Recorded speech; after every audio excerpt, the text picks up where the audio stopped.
Menjadi artis terkenal, tentu mereka memiliki kesibukan yang padat. Syuting dari pagi hingga larut malam sudah menjadi rutinitas sehari-hari. Makanya tak jarang mereka merasa tidak enak badan hingga masuk angin.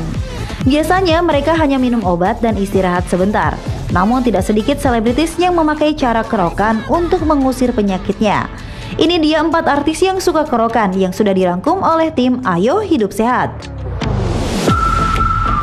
Hello there smart people, welcome to my YouTube for one more time. Kita semua tahu bahwa artis pertama adalah Deddy Corbuzier. Pesulap bertubuh kekar ini kini beralih profesi menjadi seorang presenter. Kesibukannya di dunia hiburan menjadi semakin padat. Wajar jika terkadang kondisi tubuhnya juga kurang fit. Ternyata Deddy Corbuzier juga hobi kerokan untuk mengatasi meriangnya. Terlihat jika Jessica pernah mengunggah foto Deddy Corbuzier setelah kerokan.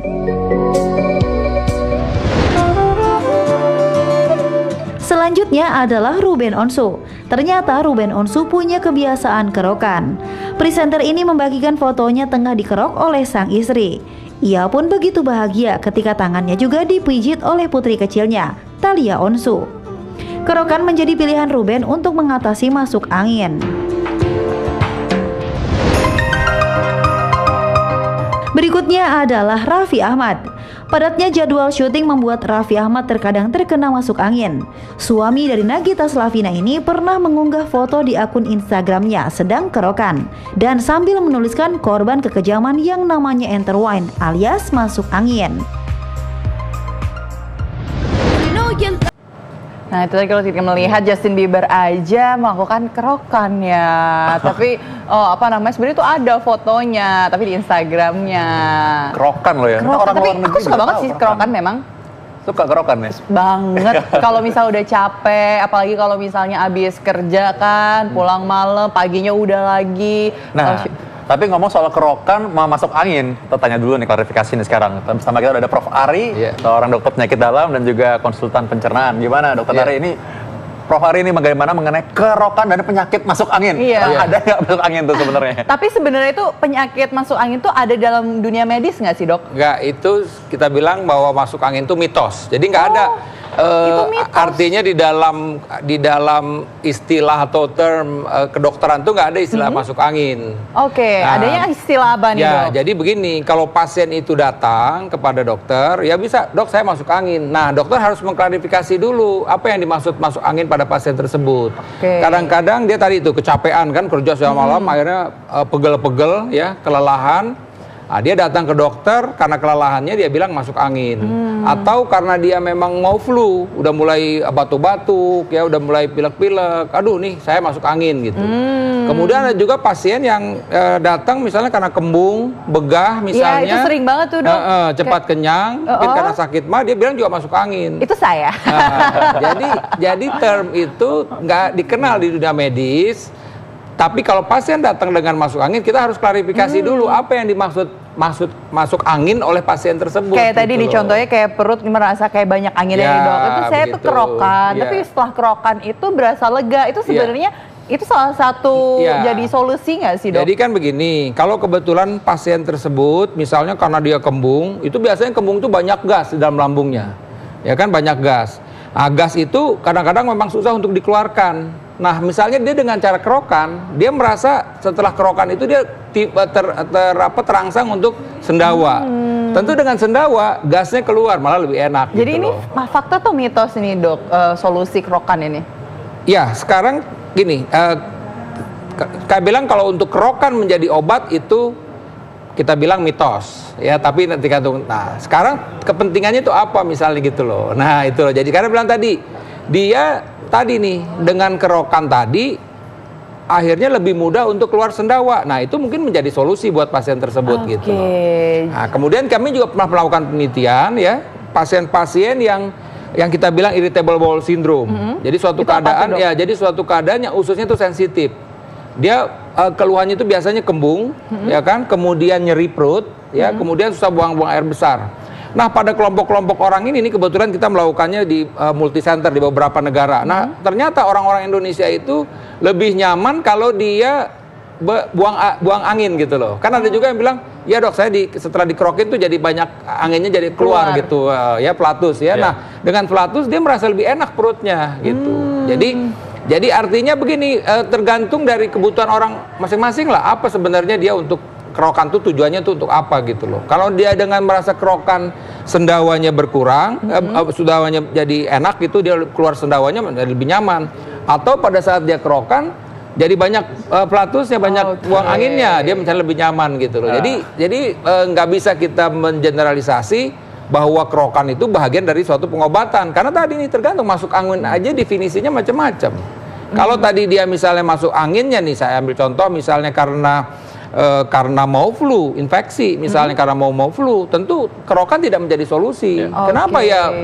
Ya mungkin dia mesti istirahat sebenarnya kuncinya, atau mungkin dia perlu vitamin misalnya, atau kalau dia sudah ada infeksi sampai demam ya mungkin dia perlu antibiotik misalnya gitu. Nah dok, kalau misalnya kita merasa perut kembung, mual, pusing, itu katanya itu gejala masuk angin, itu fakta atau mitos itu dok?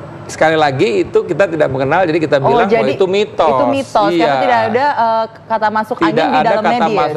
Secara medis itu tidak ada kata masuk angin. Cuman kan masyarakat kita itu ya itulah tadi, artinya kita pentingnya kadang-kadang sebagai dokter itu mengklarifikasi ketika pasien datang. Kadang-kadang begini aja nih, pasien datang, dok saya sakit mah.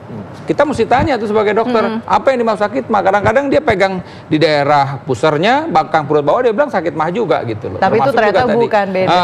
Jadi itu beda. Jadi ternyata masuk angin itu bukan contoh penyakit ya. Jadi itu lebih tidak bisa bilang penyakit. Jadi lebih kayak ke spesifikasinya sendiri ya. Iya, itu istilah awam lah. Kalau itu istilah mengeluhkan sesuatu, rasa tidak nyaman. Kalau dia misalnya demam, jelas itu demam, suhunya di atas 37,5 misalnya 38 misalnya. Itu jelas itu penyakit. Atau dia batuk ya jelas batuk.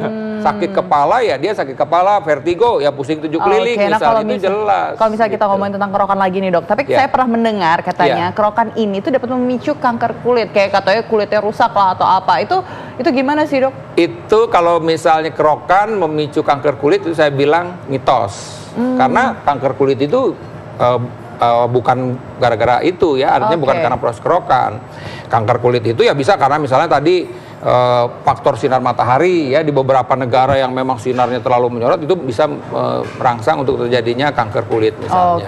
Cuman memang kita mesti hati-hati pada pasien-pasien yang ada kelainan darah di mana pembuluh darahnya gampang pecah, misalnya, tentu proses kerokan itu akan membuat pecahnya pembuluh darah itu makin banyak. Takutnya nanti malah terjadi infeksi gitu loh. Itu yang sih sebenarnya yang kita takutkan kalau memang dia ada masalah. Tapi kalau saya udah biasa dok kerokan, tapi nggak ada masalah, udah silakan. Tapi mesti hati-hati nih, ada kan pasien-pasien yang misalnya dia biasa, artinya biasa kerokan.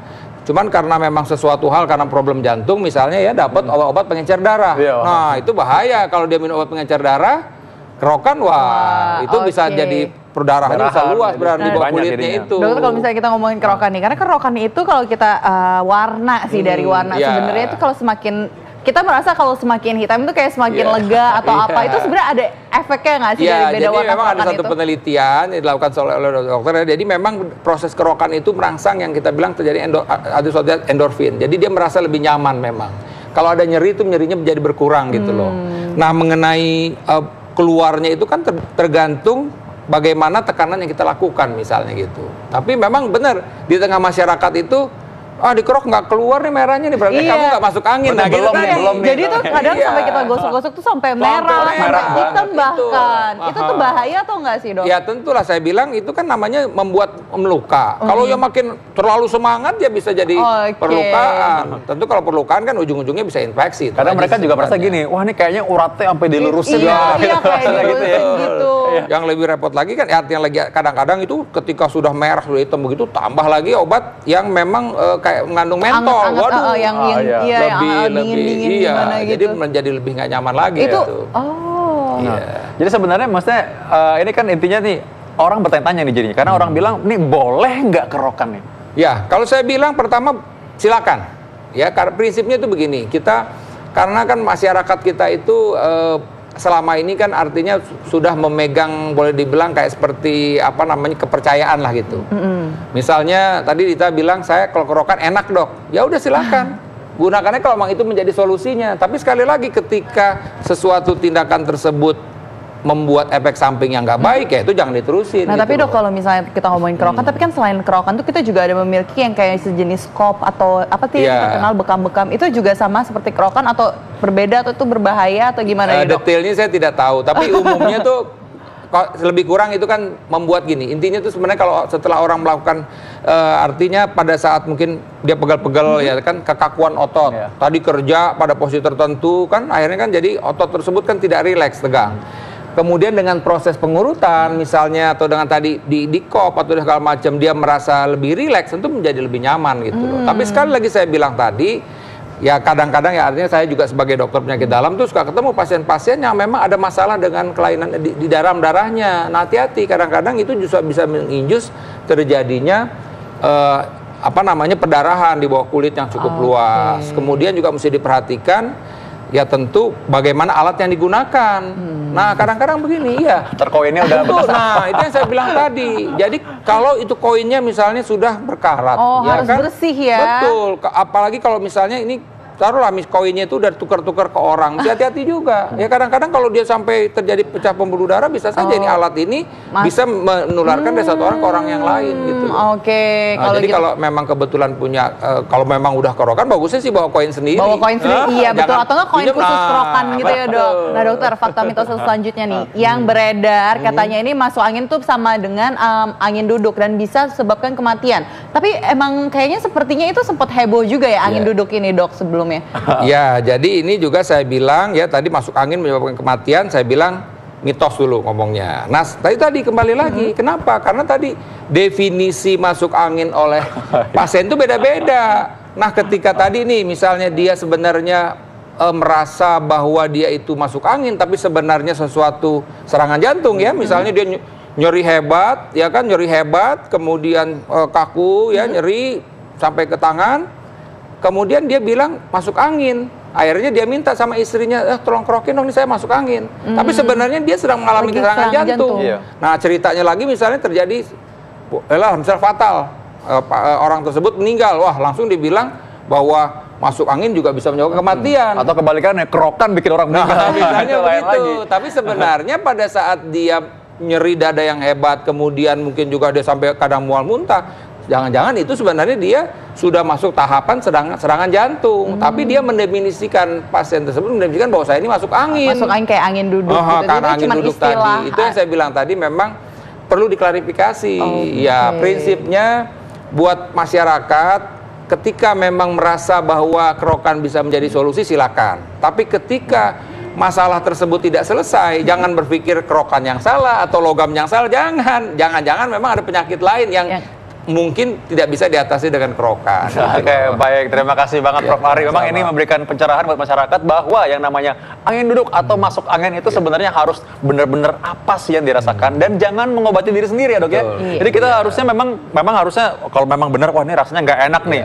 Kita harus cari tahu nih sebabnya apa. Karena mungkin saja yang namanya masuk angin itu sebenarnya ada di belakang penyakit lain yang lebih gawat, yang berat. Dan kerokan belum tentu solusinya. Tapi kalau emang kerokan merasa nyaman, alatnya bersih, ya boleh aja. Silakan Prof, gitu ya.